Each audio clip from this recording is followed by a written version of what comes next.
The saying is, when you give somebody the cold shoulder and you turn your shoulder towards them, you're not interested. It's quite rude. What we don't want to be doing is hiding our hands, making ourselves small, or putting something in front of us, like holding a cushion if you're in a bar. If you stood really dominantly, that might put some women off. It might not put all women off or all men off.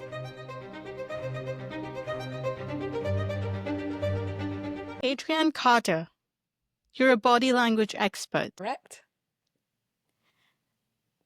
Today, I want to talk about body language of attraction and history and dating and all the fun stuff. So let's talk about some nonverbal signs of attraction.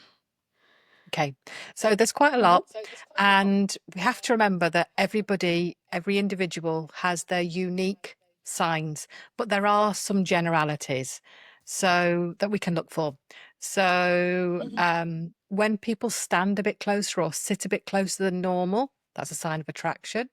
Their longer eye gazes, looking into somebody's eyes a bit longer than normal, that's a sign of attraction. Obviously, pupils dilation, another sign of attraction. Genuine smiles, something as simple as that. The difference between a genuine smile and a polite smile or a social smile is someone just being polite. Whereas a genuine smile can often be a signal, actually, that somebody is fully on board and really quite interested. What about body posture? So Yes. looking towards somebody constantly. Yeah. Looking towards someone, the way you direct your torso, so your torso, sort of this part of our body, where that's facing, if it's facing towards the person or not. The shoulders, there's a saying in the UK, I don't know if it's in America too, but the saying is, when you give somebody the cold shoulder and you turn your shoulder towards them, you're not interested. It's quite rude, particularly in the UK. So when we face our shoulders towards them, that's quite a good sign. The feet are said to be the most truthful part of the body. So wherever the feet are pointing is where the mind and body wants to be. So if you're in an interaction with someone and their feet are pointing towards the door, at that moment in time, they don't want to be there. And that doesn't mean they don't fancy you or they don't like you, but it just means in that moment, they don't want to be there. So if you go on a few dates and that happens every day, I would say that's a pretty bad sign, to be honest. Okay. What are some first date body language cues? First date. So eyebrow flashes are always a good one. When you initially start talking to someone and they flash their eyebrows, I'm not really good at doing it on purpose. Hang on. So that when it happens automatically, Okay, like this? yes, like Okay. you've just done it there. That's a really good sign because it means the person is interested, they're open and want to know more. So that's my favorite one for a first date. Also, I think we'll probably touch this later on, is the touching. If someone touches you, it's generally a pretty good sign too, just on the arm or on the knee, somewhere non-invasive. If someone touches you like that, that's generally quite a good sign too. And if they are happy to be a bit closer than normal, that's also a good first date sign. Okay. What are some things that people can do on a first date to feel confident and also maybe one, show that you're interested, and two, maybe show that you're not interested? Okay, so to show confidence, one of the best things that someone can do, if someone is really, really nervous, the best thing they can do to be more confident is to say, I'm really, really nervous. Because what that happens is the brain can then relax and thinks, okay, I've said how I really feel. And the brain actually relaxes then. And it's a super good way to just start feeling more comfortable by owning that emotion of saying, I'm really, really nervous. Because it's out there then. It's good. It's all good. The other thing is to remember your body language. So we are sending a message to ourselves as well as to other people. So if we're feeling really nervous, what we don't want to be doing is hiding our hands, making ourselves small, or putting something in front of us, like holding a cushion if you're in a bar that's got a seated area.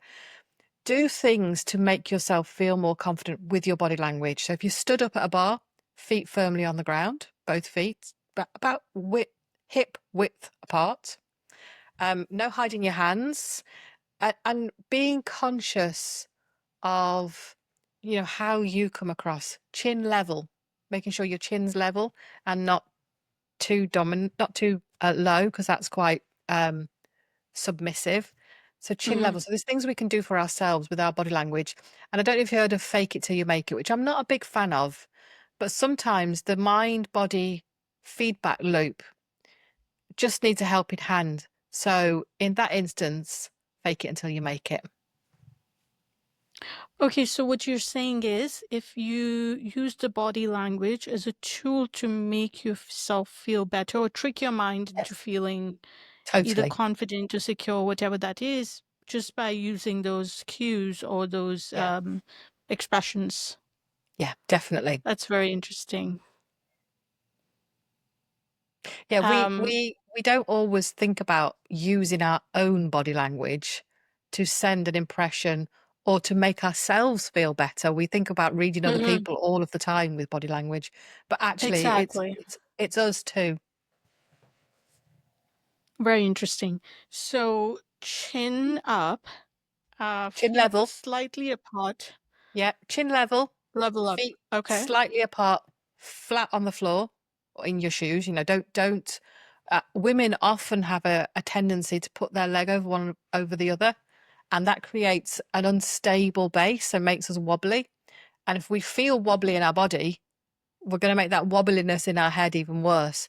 So that's why the Hmm. feet firmly on the floor to give yourself that stable foundation. You'll feel more confident. Okay. What about for men? Is it good to cross their legs on a date? Um, Let's say they're in a bar or a restaurant. Yeah, because what that does for men, it is quite a good thing to do because not that it gives them an unstable foundation. They're generally not wearing heels, so they've got flatter shoes Hmm. anyway. But what that Yeah. does for men, it makes them look more relaxed.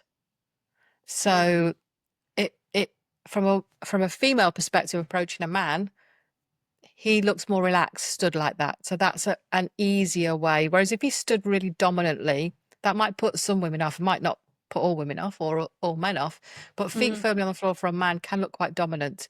So just that leg one over another could actually relax his body language a bit and make him a bit more approachable. Okay.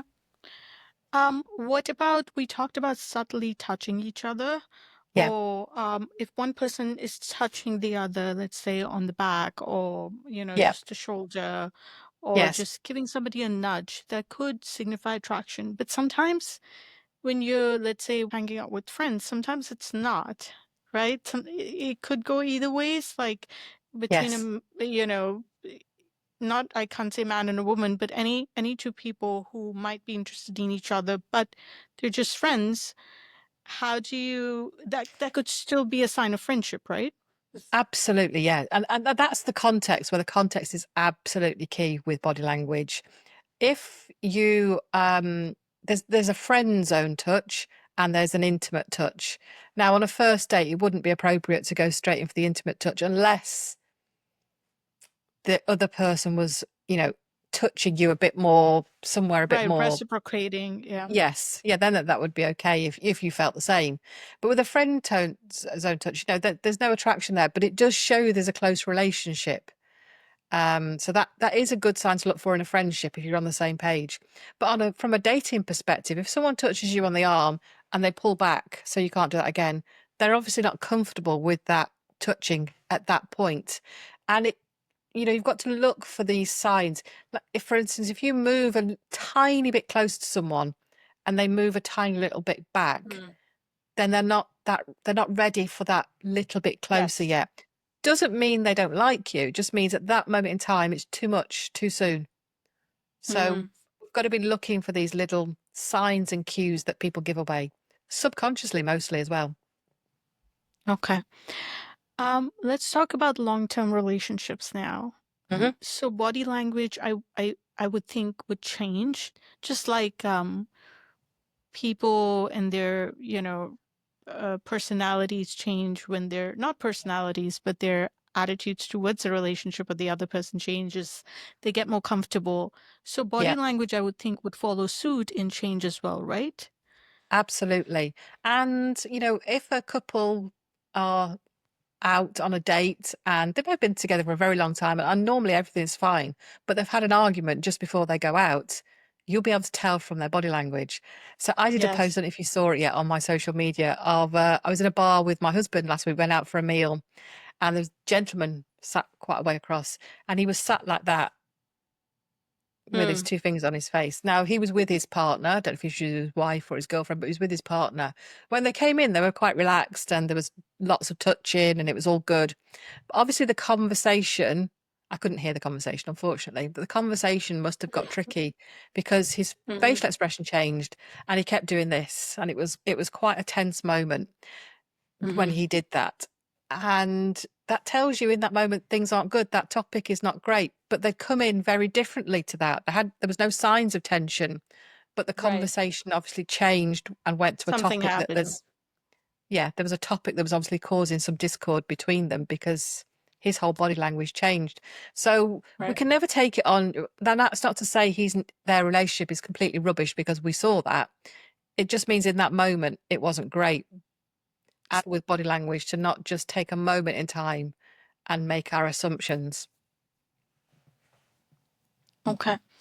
So, coming back to long-term relationships, Mhm. the eye contact, I think, is much more when you're dating somebody or in the earlier parts, and then Yeah. it sort of fades away. Is that right?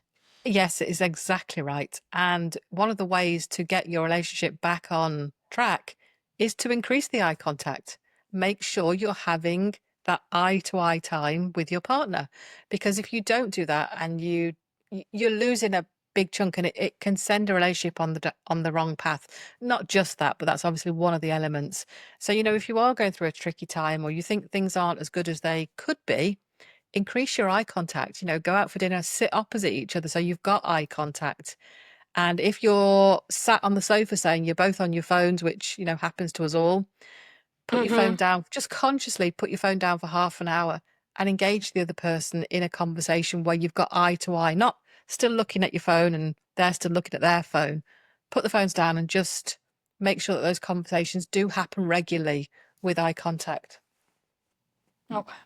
Should people try to hold hands more as well? Because I know in a long-term relationship, in some cases, that fades away as well. Initially, there's a lot of touching, Yeah. and holding hands even out in public or cuddling at home, and then sort of people get comfortable with each other and couples stop doing all those things. Is Yeah. there a way to, what I'm trying to say is if we do that more, is it gonna again trick the brain or create more Yes. intimacy between couples? Yeah, definitely. Um, Me and my husband have been together 24 years and we still hold hands regularly. One of Mm-hmm. us always initiates it. And if there's any kind of tension in the relationship, it's the last thing you actually feel like doing, but it's probably the most important thing you can do because Okay. that connection is there. You've actually created that connection. And it's hard to be really cross with someone when you're holding hands. So Mhm. those little touches of affection, they can go in a relationship because you do get comfortable and you forget to do the things that you did that were so important at the start. But Mhm. actually, it's really important to keep that connection and to keep those body language movements going between the two of you to keep that connection.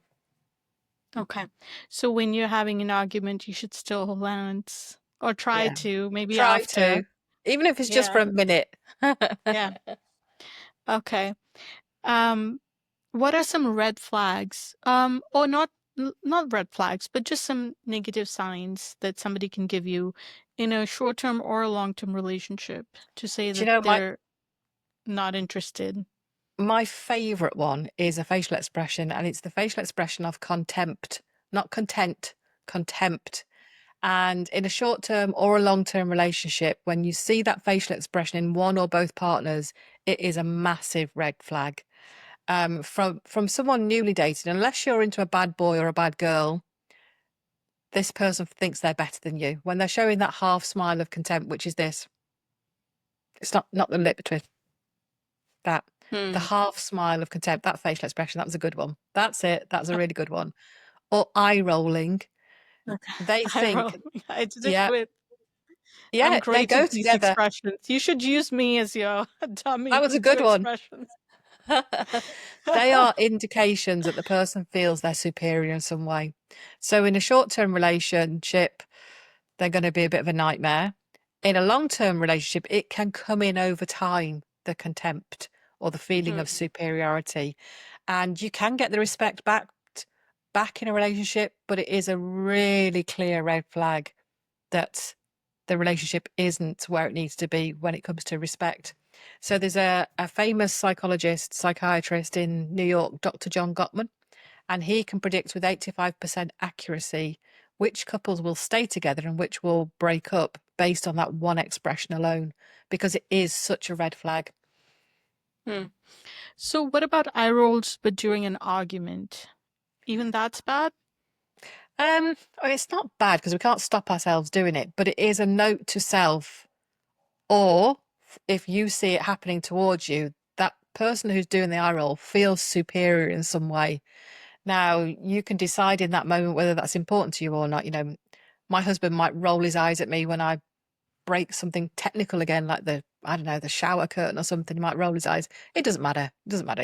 I'm not technically savvy. I'm rubbish at anything there when it comes to that sort of thing, tools or anything. I'm not allowed No. near them. But if it was in an argument and we were talking perhaps about my work and he rolled his eyes, then that would be a red flag for me. So why is he disrespecting my Yeah, work? So you've got right. to take it per Context. context. I see. Okay. Um, w- is there a role for mirroring in relationship, short or long term? For me, the role of mirroring is I notice when it's happening.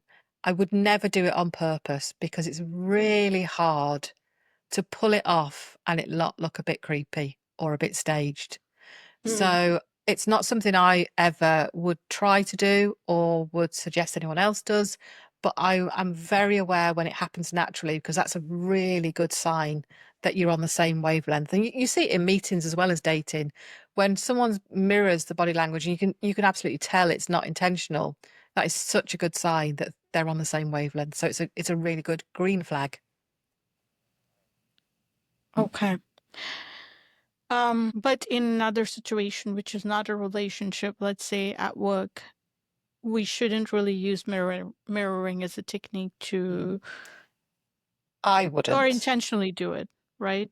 I wouldn't do it. I mean, I do Okay. match people emotionally where they are or their energy, but when it comes to copying their body language, that's where I would draw the line. But I do think you should meet people where they are. If someone's really high energy and your energy is really low, there's a mismatch there. So you're going to find it hard to build up rapport. If someone is a really fast speaker and you're a really slow speaker, again, there's a mismatch there. So if I speak really fast and if I'm with Mm, someone that speaks really slow, I will try and notice that and slow myself down. So I match their energy, their tone, but I'm not copying them. So do you see what mhm, I'm trying to do? So you will build rapport if you match somebody where they are emotionally or energetically, but I mhm. wouldn't copy their body language. Okay. And that's what mirroring is meant to do as well, right? Build rapport and um Yeah. It establish that relationship or make or build trust. Yes, it's meant to be a shortcut to building trust. But Okay. if it's not authentically you and you're copying them, it will come across as, I would just say, it comes across as very staged and posed, and then you're not Mm-hmm. authentically you. So the best way we get engagement, the best way we build rapport and trust is actually to be ourselves. And the right people Mm-hmm. will be drawn to that, and we'll be drawn to the right people that Right. do that with us. Okay. Um, do men and women flirt differently? Yes, they do. A lot of men, I'm not going to say all men because I'll get shot for being Mm. generalizing. A lot of men think insulting. I don't mean nastily insulting, but that they're making the joke out of women. They think that's that's what women want. They want to laugh. And actually, not when it's the expense of themselves or of the person making the joke. I think men can make too light of some situations because they think that's a good flirtation. If I make them laugh, that's it, I'm in. And actually, that doesn't always work that well. And women, I Like think, can high probably, school. yes, like high school, grown men do it too. Yeah, grown men do it Yes. too. And women, I think we are more confident now than we've ever been, and quite rightly, as we should be. But we can be a bit too bossy sometimes. And when it comes to flirting, a lot of women don't want to flirt because they think it demeans them in some way. Whereas actually, I think to keep the art of flirting for both men and women and to do it well is a really good thing. You're right about being bossy, and I don't think it's bossy because women are working too much, or I don't think it's that. It's more of like the control thing, or you want everything done Yeah. right, and Yeah. men can sometimes not do that or forget to do things. So you gotta Yes. like keep everything on track, make Yeah. sure everything's good, even for the person. Like sometimes I get mad at my husband if he, you know, doesn't eat the right thing, or if I tell him, oh no, you should drink this and not that, Yeah. and he's like, why are you trying to control me? I'm like, it's for yours, it's for your Yeah. health. Yes. Yeah. um, but you're saying w- women don't flirt as much as they should. Yeah. I mean, I think it's got to be appropriate. And if you're Yeah. in a relationship, then it's probably not a good idea to be flirting. But some of flirting is No, actually no, just with their charisma. partners. Yeah, they should absolutely flirt with their partners. Absolutely keep that flame Yeah. alight.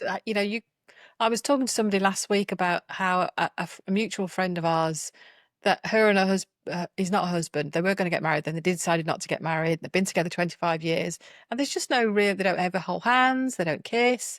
And like, how do you keep a relationship alive like that, like an intimate Yeah. relationship alive, if you're Hmm. acting up like brother and sister? How do you do that? It, Yeah. and it may work perfectly for them. It's not something I would want to do. And if you want to keep that flame alive, then you have to flirt with your partner. Long time or short time, you want to keep that relationship going, then it's worth investing and keeping those skills that we had when we were single and wanted to attract someone. Yeah. And that goes beyond just kissing each other goodbye or hugging Yeah. each other before you leave, right? That's Yeah. you have to do more than just that. Yeah. I read somewhere, I can't remember who said this, but they said pecking is for birds. So when you give your husband or your partner a peck of a kiss, Hmm. like that's not kissing. That doesn't count as a kiss. That's a peck. And a peck, Mm. birds do pecks. Yeah. So it's worth investing that little bit of time and effort. Life is busy, particularly if you've got young Yeah. children and everyone's working, but you have to make time. We always make time for the things we want to do. And Hmm. sometimes we've just got to carve that little bit of extra time for those important parts of a relationship too. Yep. So it doesn't go off track. Yep. Is there a time, or like how many seconds you should make eye contact, or how many seconds you should be kissing for it to really matter? Is there something like that, or no? Um, for eye contact, there's a famous research study that was done quite a few years ago now, but if people want to search this, they'll find it. How to make anyone to fall in love with you within, I think it's 4 minutes. If you Okay. sit opposite someone and look Hmm. into their eyes and talk to them, within 4 minutes, they will start to fall in love with you because it creates such an intense bond. So with your partner, creating 5 minutes where you go out for a meal or you sat at the table together eating a meal, and that 5 minutes just talking, looking each other in the eye and talking is one of the best things you can do. What was the other question? You asked me something else. Oh, kissing. I have no idea about kissing, but I do Hmm. know the peck. If you only ever do the pecks, then that's not ideal for a relationship to keep it on track. Okay. Let's say you're at a party or a bar and there's a Mhm. lot of people around you. How can you know that somebody's actually interested? Just eye contact, like them looking at you multiple times? Yeah. That's really it. If they come over, or watch where their feet are. Remember, the feet are the most truthful part of the body. If their feet are Hmm. pointing towards you, they're probably interested. Just make sure there's not a door directly behind you. And Hmm. check who else is around you in case they're pointed towards that person. But eye Yeah. contact and looking at the feet will give you a really good indication. When someone does this and does a second glance, That's generally a sign of interest. Okay. And what do you have to do to get them to come talk to you? Genuine smiles at that point. Okay. Make sure your body language is open and approachable. So no crossing your arms, no putting something in front of you as a barrier or moving around someone so somebody else is a barrier. Make sure that the way towards you is clear and feet pointed towards that person. Hmm. And smile at them to show interest Yeah. back. Genuine smiles, yeah. Okay. Can people actually use body language to deceive or manipulate someone? Yes and no. So great. I did a post on this yesterday actually about con men and poker players. Poker players sometimes use fake body language to deceive the other players. And if they're Hmm. really good at it, they'll get away with it. So they may fake excitement or they may fake nervousness. Um, Ah, Not many yeah. people are that good at doing it though. So we can pick up on it. If we know what to look for, we can pick up on the fake body language. You can use it. When I see politicians do this, I don't think I've ever seen one do it genuinely. I think they've been taught that this is a sign of sincerity, so they all do it or a Hmm. lot do it. I've never seen one do it genuinely. It's very often fake because they think they're sending a message with it, but people pick up on it. People pick up on it. Mm-hmm. Okay. Interesting. Um, are there any signs of domination versus being submissive in a relationship? Like, can you tell who's the dominant partner if someone walks into a restaurant? Mostly, yes. So whoever's leading the way, that's probably the more dominant one. When they're holding hands, so I'll put it on camera so you can see. When someone holds hands, the more dominant person is generally with their hand on top. Or if you think you see them holding hands and you think, his hand's on top, but she seems quite dominant in lots of other ways. She's probably allowing him to feel a bit dominant, so she's probably done it on purpose. Mm-hmm. I don't know if you've seen many clips of Meghan Markle and Harry. She often Mm-hmm. shows signs of dominance. So she puts her hands, when she's got her arm around, she puts her hands there. This is always when someone puts their hand on someone else's neck. You see it on pictures where they've got their arm around, and it's here on the neck. That's a sign of dominance. That person is being very dominant. Um, Huh. M- Meghan will also put her arm around Harry as if to show she's a loving wife. Actually, it's a sign of dominance. She's making that interaction. Whereas if she just relaxed, instead of trying to put these messages over that she's this caring, loving wife, she would look a lot less dominant. But she just comes across very dominant with her body language. So there's a Wow. couple that are when you watch them too, they're in the public eye, Mm. so we can all go and have a look at clips of them. She is the dominant person in that relationship. I think we can all safely say people know that by now, even without body language, after everything that's happened. Yeah. Yeah. Um, you Other know signs of what? dominance. Sorry, go on. Sorry, go ahead. I was going to say other signs of dominance. People raise their chin a bit higher when they're feeling quite dominant. It's the reason I don't wear my glasses. I should be wearing my glasses, but I don't wear them because I've got varifocals. So I end up doing that on video calls. So I take them off. I'm Okay. blind currently. A sign of submissiveness. People who are very submissive, their chin dips, or they'll cover their neck because that's one of the most vulnerable parts of the body, or they'll make themselves Hmm. smaller in some way when they're feeling submissive, or the other person is dominating them. And a bit like dogs, I don't know if you've been around dogs, but when dogs want to dominate, they make themselves bigger and they climb on something so they're stood over whoever they want to dominate. Hmm. One of my daughter's dogs will Right. climb on the sofa next to me and like look down on me as if to say, I'm the boss, We have a little cuddle and I don't let him be the boss of me. But that's what humans do too. They try and raise themselves up in some way. Yeah. Does love at first sight exist? Um, I I think attraction energy exists at first sight.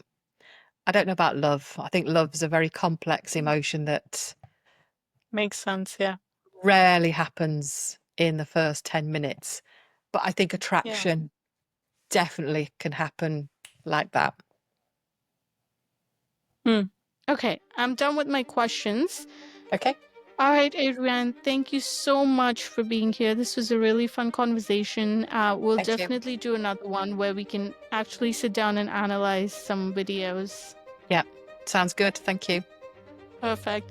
And for all you folks out there, if you enjoyed the show, please don't forget to like and subscribe and share it with someone you think might need that. Thank you. Thanks, Adrianne. Thank you very much, Prerna.